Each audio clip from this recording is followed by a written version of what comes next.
Welcome back to BudgetTravelerChris.com. We're here on the Rio Cuale, one of my favorite spots.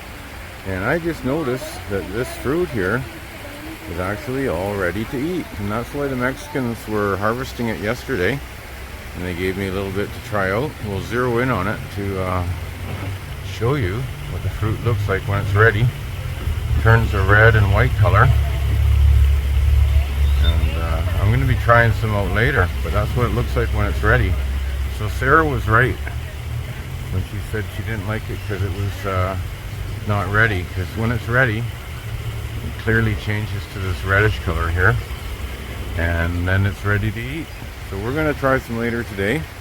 And this is a tree where the iguanas love hanging out. And we're on the bridge here of the Rio Cuale, where the water's flowing especially strong for this time of year. Generally it's dry between about November and April, and right now we're into March, and they've had a bit of rain, and that's why the river's slow and nice. And this is where that kiosco, our local kiosco, got torched.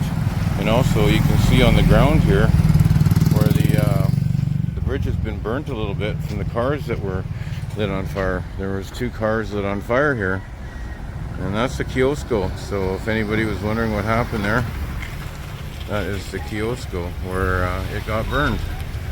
So stay tuned, everyone. BudgetTravelerChris.com, because you never know where we'll be or who we'll see. From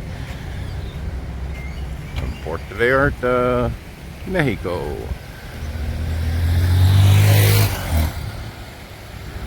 One of the delivery boys there, and another delivery boy. That guy was delivering food. The first guy was delivering pharmaceuticals, shall we say. And this is my favorite bridge here.